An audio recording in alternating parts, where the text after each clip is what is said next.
Have you ever walked into a place where you were supposed to feel safe, excited, and hopeful, only to find yourself trapped under the weight of someone who seems determined to make you feel small? That was exactly the situation Nia found herself in when she started her first big job in Denira. But what she learned there would change her forever.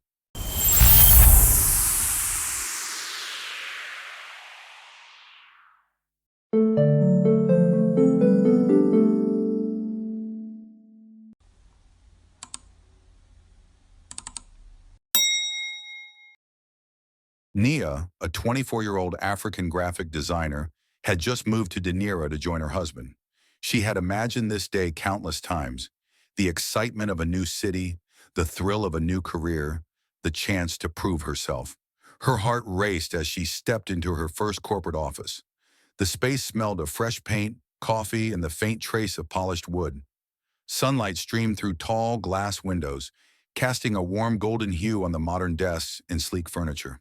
The office felt alive, humming with the quiet energy of professionals busy with their work. Her desk neighbors were immediately noticeable. There was Tolu, the office joker, who had a laugh that could brighten even the dullest Monday morning. He was quick with a witty comment, lightening the tension of the office with ease. And then there was Cheeky, quiet and thoughtful, who seemed to observe more than he spoke. His silence carried a weight of knowledge, and Nia found comfort in knowing that not everyone in the office was brash or overbearing. But looming over everyone was Miss Tiara, the department manager, an intimidating African woman in her early 40s, unmarried, with sleek, shoulder-length straight hair, sharp features, and a presence that demanded attention.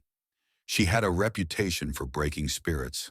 Her eyes seemed to pierce through you the moment you made a mistake, and her sharp tongue had ruined the confidence of many who came before. Nia felt the first pang of unease when Ms. Tiara criticized the office decor during her tour. "Did someone hire decorators from a kindergarten?" she snapped, laughing, though her eyes carried the sting of disapproval. The room went quiet.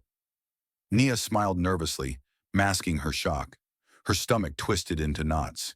It was her first day, and already she felt as though she were walking on a tightrope over a pit of disapproval. Monday morning arrived, bringing with it a task that Nia had been preparing for all weekend: a presentation for an important client. She had spent hours meticulously arranging every slide, checking every color, every font, every detail to ensure it was perfect.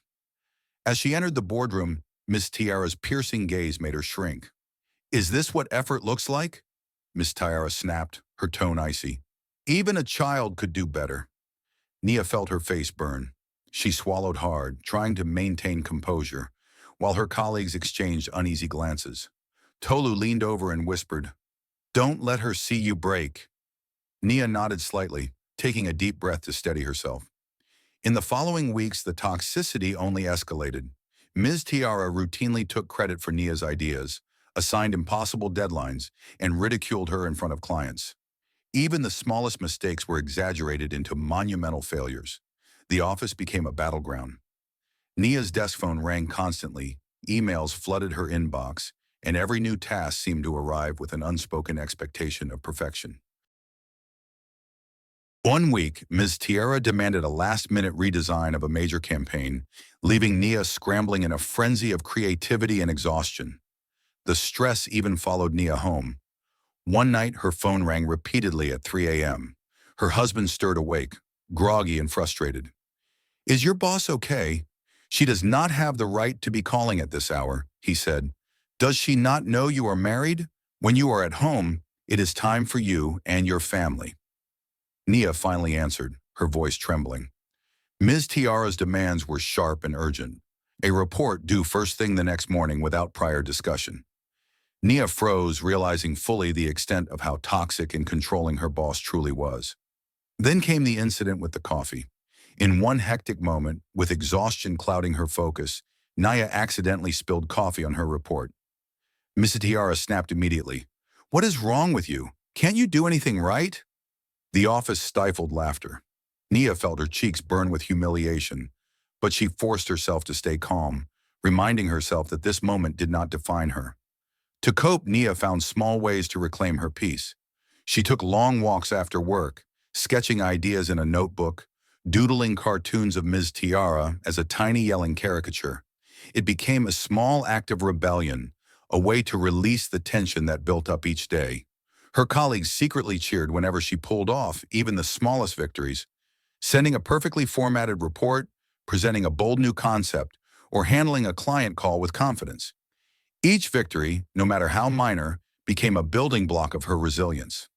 One afternoon, Nia was having lunch with Cheek and Tolu in the office cafeteria, trying to enjoy a rare moment of calm.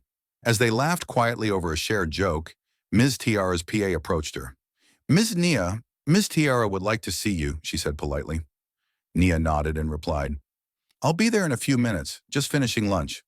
Before she could return to her colleagues, Miss Tiara herself appeared, striding briskly toward the cafeteria. Her sharp gaze landed on Nia, and the warmth of the moment evaporated instantly. "Lunch?" she said, her voice dripping with incredulity. "We have a client presentation in just a few hours, and you are sitting here eating? Do you not eat at home before coming to the office?" Her words cut through the chatter like a knife, and the cafeteria went silent.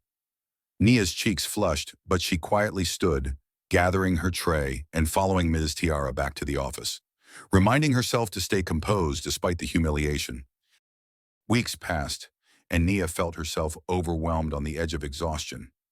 One evening, staying late in the office, she overheard Ms. Tiara speaking to a new intern. "Some people are just born to fail," she said, with a cruel smile. "Nia is one of them." Nia froze, vision blurred with unshed tears. She walked to the office terrace. Danira's skyline stretched before her, glowing under the night sky. The wind brushed against her face as if whispering, "You are more than this." That night, Nia journaled her accomplishments. Every project completed, every word of client praise, every small victory reminded her that she was capable. She realized something vital. Ms. Tiara's cruelty revealed more about her insecurities than about Nia's worth. Determined to reclaim her sense of self, Nia took control of her situation. She documented every project, sent clear, professional emails, and defended her ideas with poise. She confided in HR and quietly found colleagues who faced similar challenges. Together, they created a small but supportive network, a shield against the toxicity that permeated their workplace. During a tense client meeting, Ms. Tiara attempted to belittle Nia once more, but this time Nia remained calm and precise. She presented her work flawlessly, her voice steady, her slides impeccable. Silence filled the room as Ms. Tiara hesitated, caught off guard. In that moment, Nia realized that the true power was not in changing her boss. It was in strengthening herself. Months later, Nia reflected on her journey. Ms. Tiara had not disappeared, but Nia had transformed. She had learned the importance of resilience, the power of choosing dignity over despair, and the value of standing firm for one's worth. Her story is a reminder that environments might not change overnight, but personal strength, courage, and deliberate choices can shape your journey. Always stand for your worth. Seek support when needed.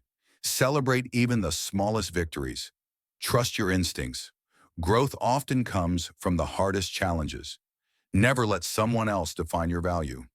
Even under relentless pressure, Nia discovered that strength is built in adversity, and dignity is a choice you make every day. Have you ever dealt with a toxic boss? How did you handle it? Drop your thoughts in the comments.